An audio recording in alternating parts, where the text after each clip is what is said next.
काली घटाएं आसमान में मंडरा रही हैं, तेज हवा चल रही है। गांव की कच्ची गलियों में कीचड़ फैल चुका है। चांदपुर गांव, जहां इस बार की बारिश ने सब कुछ बदल दिया। इस गांव की गलियों, खेतों और लोगों के सपनों को पानी में डुबो दिया, पर कुछ उम्मीदें अभी भी जिंदा हैं। हरिओम 45 साल का किसान अपने घर की छत से टपकते पानी को बाल्टी में इकट्ठा कर रहा है। उसकी पत्नी सावित्री 40 साल की बच्चों को सूखी जगह पर बिठाने की कोशिश कर रही है। हरिओम चिंता में। ये छत तो इस बार पूरी तरह जवाब दे गई सावित्री। अब न जाने कब तक ये पानी थमेगा। बस ऊपर वाले से दुआ करो जी, अब तो भगवान ही बचाए। पीछे से पानी की बूंदें लगातार टपकने की आवाज आती है। गांव के लोग अपने खेतों की ओर देख रहे हैं। धान की फसल पानी में डूबी है। रामदीन पड़ोसी। हरिओम, इस बार तो सब गया भाई। देखो, खेत में कितना पानी भर गया है। हाँ रामदीन, पर अब क्या कर सकते हैं। गांव के मुखिया श्यामलाल 60 साल बैठक कर रहे हैं। लोग परेशान हैं। भाइयों, हमें कुछ करना होगा। ये बारिश रुकने का नाम ही नहीं ले रही। रास्ते बंद हो गए हैं, बाहर से मदद नहीं आ पा रही। मुखिया जी, अगर ऐसे ही बारिश रही तो हमारे घर भी गिर जाएंगे। हिम्मत रखो, गांव के नौजवानों की टीम बना रहे हैं। जो भी छत से पानी निकाल सकता है, रास्ता साफ कर सकता है, वो मदद करेगा। लोग धीरे धीरे सहमति में सिर हिलाते हैं। मूसलाधार बारिश हो रही है। घर की मिट्टी की दीवारें भीग चुकी हैं। एक कोना गिरने को तैयार है। सावित्री डरी हुई। हरिओम जी, लगता है दीवार गिर जाएगी। बच्चों को उस तरफ से हटा दो, जल्दी।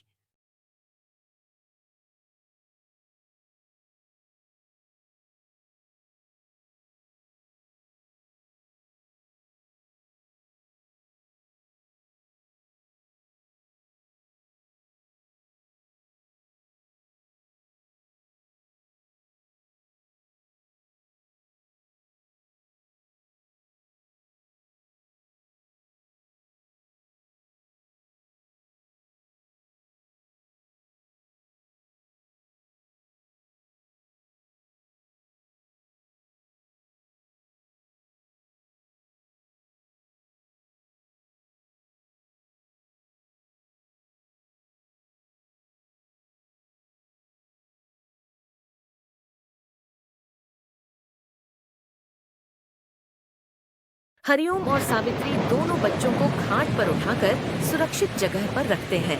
अचानक जोर की आवाज से दीवार का एक हिस्सा गिर जाता है। सब डर जाते हैं। बारिश थोड़ी कम होती है। सड़क पर से एक राहत वाहन आता है। गांव के लोग उम्मीद से उसकी तरफ देखते हैं। राहत टीम का प्रमुख। सब लोग ध्यान दें। जिनके घर पूरी तरह गिर चुके हैं, उनके लिए अस्थायी शिविर स्कूल में बन रहे हैं। भाइयों, चलो, जो जरूरतमंद हैं उन्हें पहले भेजो। गांव के कई लोग स्कूल में शरण लिए हुए हैं। बच्चे खेल भी रहे हैं और महिलाएं चूल्हा जलाकर खाना बना रही हैं। भाइयों, मुश्किल वक्त है, पर एक होकर लड़ेंगे तो निकाल ही लेंगे। कई दिनों बाद बारिश थमती है। सूरज निकलता है। खेतों में पानी कम होने लगता है। हरिओम आसमान की तरफ देखते हुए। भगवान का लाख लाख शुक्र है। लोग अपने अपने घर लौटने लगते हैं। जो टूटा उसे ठीक करने की तैयारी शुरू करते हैं। बारिश का कहर भले ही बहुत बड़ा था, पर इंसानी हौसला उससे भी बड़ा साबित हुआ।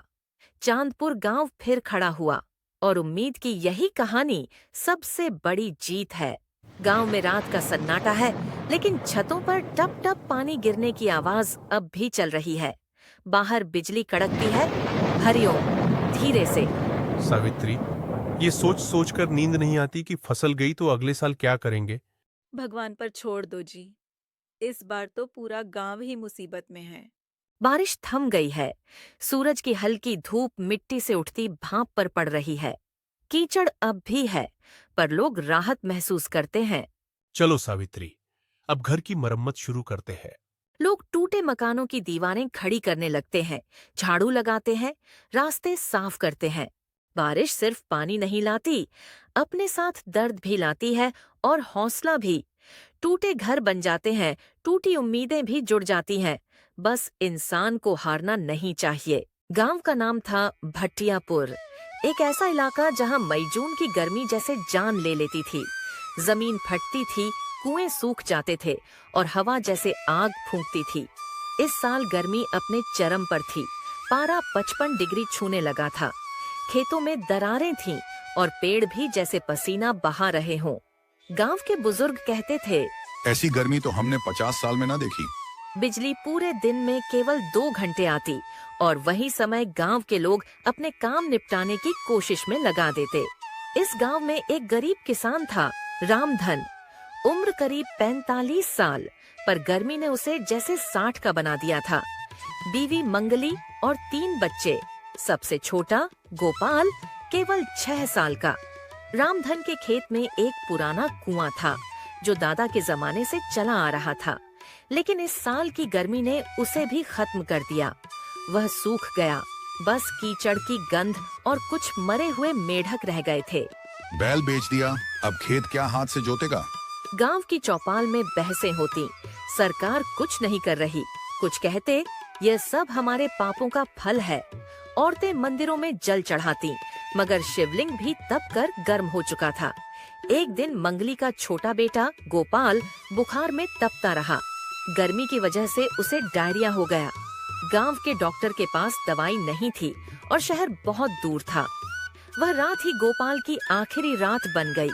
रामधन की दुनिया उजड़ गई। उस रात वो कुएं के पास बैठा रहा, पूरी रात। सुबह गांव वालों ने देखा, वह बेहोश पड़ा था, होंठ सूखे हुए, आंखें लाल। रामधन जब ठीक हुआ तो उसके अंदर एक आग जल चुकी थी। उसने गांव के युवाओं को बुलाया। अगर हम चुप रहे तो ये गर्मी हमें खत्म कर देगी। हमें खुद अपने लिए कुछ करना होगा।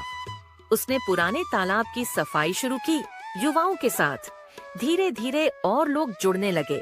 महिलाएं मिट्टी ढोने लगीं, बच्चे बाल्टी से पानी लाते।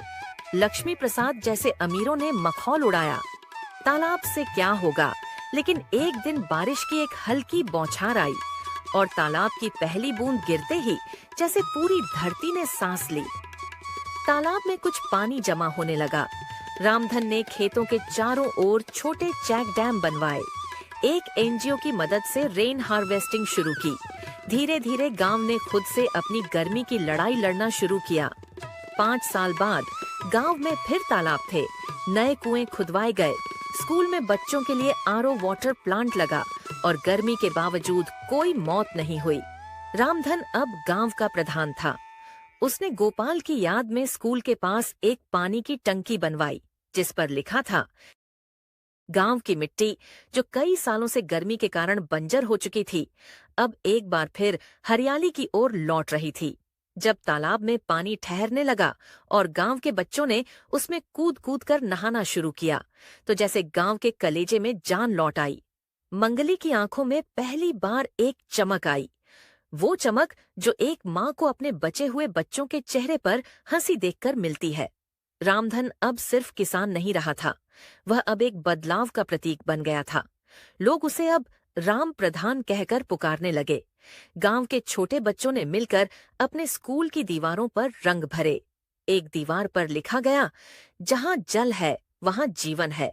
राम काका की सीख सबको सही दिशा में ले चली। गांव की औरतों ने मिलकर एक जल महिला समिति बनाई, जो घरों में पानी की बचत पर काम करती थी। वे हर घर जाकर बताती कि कैसे दोपहर में बर्तन धोने का पानी पौधों में डाला जा सकता है, या नहाने के बाद पानी को कैसे छानकर सिंचाई में उपयोग किया जा सकता है। लक्ष्मी प्रसाद, जो पहले रामधन की कोशिशों को नाकाम मानता था, अब खुद अपनी जमीन पर चेक डैम बनवाने लगा। उसके बेटे रिंकू ने एक बार रामधन से कहा, काका, आप न होते तो हमारा भी कुआं सूख जाता। बेटा, जमीन को पानी से ज्यादा इज्जत चाहिए और इंसान को मेहनत से ज्यादा कुछ नहीं। लक्ष्मी प्रसाद ने गांव की पंचायत में घोषणा की कि वह अब अपने ट्यूबवेल का आधा पानी आम किसानों के लिए मुफ्त देगा, हर दिन 2 घंटे सभी के लिए। यह एक बदलाव की लहर थी जो गर्मी से जन्मी थी, पर अब गांव को जोड़ रही थी। कुछ महीनों बाद जब गांव में बरसात आई और तालाब पानी से लबालब हो गया, तो जिले की प्रशासनिक टीम ने गांव का दौरा किया। उन्होंने तालाब, खेत, स्कूल और जल प्रबंधन देखा। कलेक्टर महोदय ने कहा, भाटियापुर अब मॉडल विलेज बन सकता है। बाकी गांवों को यहाँ से प्रेरणा लेनी चाहिए।